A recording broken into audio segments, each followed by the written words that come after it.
Hello everyone, welcome back to my YouTube channel. तो आज हमारा डे 16 है फाइनेंशियल टर्म सीरीज का, और आज जिस टर्म के बारे में बात करेंगे उसको कहते हैं call money market. Okay, so let's begin. अगर आप मेरे सारे नोट्स को एक्सेस करना चाहते हो तो मैं ये वाले नोट्स भी अपने टेलीग्राम चैनल पर डाल दूंगा, उसका डिस्क्रिप्शन से आपको लिंक मिल जाएगा, आप उसको ज्वाइन कर सकते हो।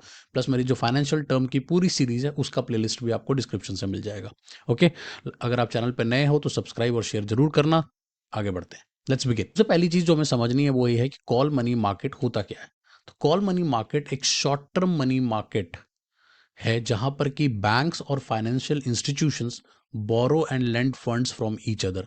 अब यहाँ पे जो एक बहुत इंपॉर्टेंट चीज समझनी है, यहाँ बैंक और बैंक के बीच में लेंडिंग और बोरोइंग होती है, या दो फाइनेंशियल इंस्टीट्यूशंस के बीच में होती है। ये चीज समझने वाली है, और ये शॉर्ट टर्म है, ये भी याद रखना। शॉर्ट टर्म है, मनी मार्केट है, और बैंक्स टू बैंक्स के बीच में बोरोइंग और लेंडिंग होती है। ठीक है, ये तीन बातें इसमें इंपॉर्टेंट है। दूसरी चीज, इसका टेन्योर क्या होता है, तो ओवरनाइट, सिर्फ एक दिन के लिए आप ले सकते हो, राइट। और इसी वजह से, चूंकि आप एक दिन के लिए ले सकते हो, इसलिए इसको ओवरनाइट मार्केट भी कहते हैं। जनरली इसको क्यों लिया जाता है? इसको लिया जाता है कि मान लीजिए कि लिक्विडिटी का इशू आ रहा है। मान लो जो अपना कैश रिजर्व रेशियो जो मेंटेन करना होता है बैंक को, अगर उसके पास वो पैसे कम पड़ रहे होते हैं, ठीक है, या एसएलआर की रिक्वायरमेंट पूरी नहीं कर पा रहे होते हैं, तो उसके लिए आप एक दिन के लिए किसी दूसरे बैंक से लोन ले लेते हो, right.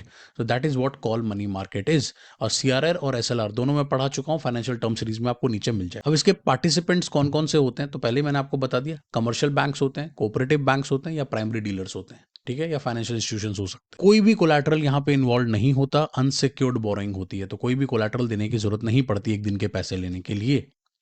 The interest rate charge is called call rate. अब यहाँ पे जो इंटरेस्ट लगता है उसको कॉल रेट कहते हैं, और उसके लिए मैं एक सेपरेट वीडियो बनाऊंगा, कॉल रेट होता क्या है और वो कैसे डिटरमाइन होता है, उसको पूरा फॉर्मूला वगैरह लगा के आपको पूरा डिटेल में समझा दूंगा। अगर आप चाहते हो वो वीडियो तो प्लीज कमेंट में कॉल रेट लिखते जाना।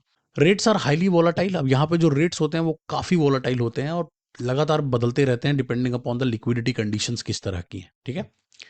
अब कब इसका यूज होता है, तो ऑब्वियसली मैंने आपको बता दिया कि एक बैंक जिसके पास एक्सेस फंड्स है वो लेंड करता है, और एक बैंक जिसको टेम्पररी शॉर्टेज हो रही है तो वो अपने आरबीआई के रेगुलेशन को पूरा करने के लिए, अपने सीआरआर को पूरा करने के लिए टेम्पररी लेवल पे उसको लोन ले लेता है उसका।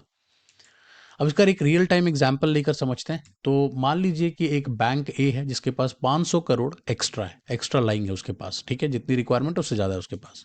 जो बैंक बी है उसके पास शॉर्टेज हो रही है 500 करोड़ की, उसके पास सीआरआर की वो पूरी रिक्वायरमेंट को मीट नहीं कर पा रहा है।